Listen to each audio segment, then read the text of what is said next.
Panimulak pong maligayang pagdating sa Gingerbread House Wonderland.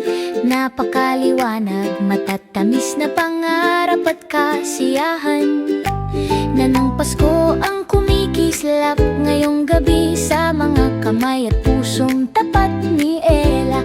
Isang maliit at matamis na mundo ang unti-unting lumilitaw.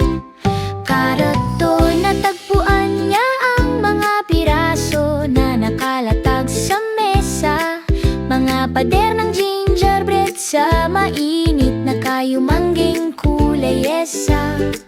Mga plano sa isip, isang baryo ang sisimulan. May ingat na nagtatayo ng may pag-ibig at puso, mga guhit na nangising at matatag na mga kamay.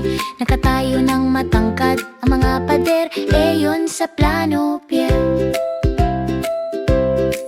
Bumuo ng dahan-dahan, ipakita ang tamis, bato-bato, panoorin ang mahika na lumago sa kahariang ito ng kababalaghan na maayos.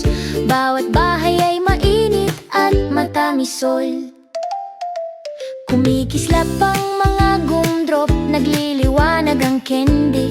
Ang nyebeng icing ay gumagawa ng malalambot na linyap. Isang bahay naging dalawa, tapos marami pa. Isang daang candy sa sahig, uy, malit na puno at bubong ay nagliliwanag. Ang mundo ng gingerbread ay nagsisimulang lumago pa.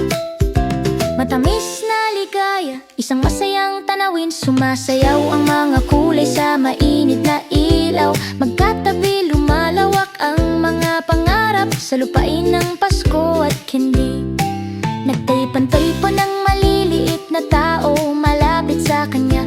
Ang ngiti ng cookies ay nagpapalaganap ng kasiyahan sa Pasko. Ang gintong ilaw ay banayad at mababa ang liwanag. Pinapainit ang mga puso sa banayad na ningtan. Umupo si Ella, tapos na ang kanyang gawa.